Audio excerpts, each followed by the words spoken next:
the New Orleans Archdiocese bankruptcy case has taken another shocking turn, leaving clergy abuse survivors feeling betrayed and demanding the judge's removal. Their outrage stems from the revelation that Judge Meredith Grable disregarded explicit recommendations from the U.S. Department of Justice, DOJ, leading to the expulsion of survivors from the crucial settlement negotiation committee. This latest development in the ongoing child sexual abuse scandal throws the already tumultuous process into further disarray and raises serious questions about the integrity of the judicial process. The explosive information came to light following a joint investigation by The Guardian and news partner WWL Louisiana. Through a public records request focused on the criminal prosecution of serial child molester Lawrence Hecker, who pleaded guilty to child rape and kidnapping charges before dying in prison, we obtained the U.S. Trustee's investigative report. This report unveils a disturbing pattern of actions that led to the survivors' removal from the committee. The report details how the committee's role in the bankruptcy proceedings became entangled in a complex web of accusations and alleged secrecy violations. The focus fell on a specific individual, identified as Trahant, who allegedly breached a secrecy order by communicating with a journalist about the circumstances surrounding the forced retirement of a clergyman.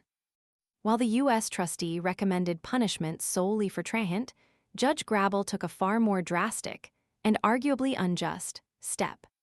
Instead of focusing solely on Trahant's alleged wrongdoing, Judge Grable opted to remove all survivors from the committee, claiming this action was necessary to ensure its smooth operation. This decision, directly contradicting the DOJ's advice, has ignited a firestorm of criticism. Crucially, the U.S. trustee never publicly stated that the committee removals were against their recommendation. This lack of transparency only compounds the sense of injustice felt by the survivors. The impact on the survivors has been profound and far-reaching. They express a complete loss of confidence in Judge Grable's impartiality and fairness. One survivor, Berthelot, a victim of Hecker's abuse, unequivocally stated that Judge Grable needs to step down. The emotional toll has been immense, with Berthelot citing health problems and strained relationships as direct consequences of the ongoing legal battles. The stress proved too much, leading him to resign from his elected position on the Gretna City Council, a post he held since 2013. His resignation serves as a powerful testament to the devastating impact of this case on its victims. Another survivor, Adams, who served as the committee's chairperson, highlights the inherent unfairness of the situation. The fact that the U.S. trustee's recommendation against the removals was never publicly acknowledged contributes to the perception of a clandestine and unjust process. The survivors' removal not only undermines their voice in the settlement negotiations, but also raises serious concerns about potential bias and a lack of due process within the legal proceedings. The Archdiocese, meanwhile, continues its attempts to secure a settlement with survivors.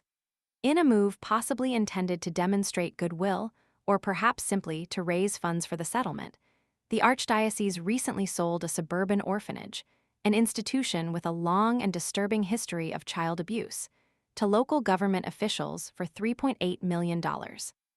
This sale, while seemingly positive, does little to alleviate the deep sense of betrayal and frustration felt by the survivors, especially considering the circumstances of their removal from the crucial negotiation committee. The case raises profound questions about accountability, transparency, and the role of the judiciary in protecting vulnerable victims of abuse. The survivors' call for Judge Grable's recusal is not merely a demand for personal satisfaction. It's a plea for justice, for a fair and impartial process that truly prioritizes the well-being and rights of those who have suffered immensely at the hands of the Catholic Church. The silence surrounding the DOJ's recommendations, coupled with Judge Grable's actions, casts a long shadow over the already fragile process of seeking justice for victims of decades of sexual abuse within the New Orleans Archdiocese. The fight for justice continues, and the survivors' voices, now silenced by their unjust removal, demand to be heard. Their struggle highlights the systemic challenges faced by survivors seeking redress and underscores the need for greater accountability and transparency within the judicial system when dealing with cases of such profound sensitivity and importance. This is not merely a legal battle. It's a fight for the very soul of justice itself.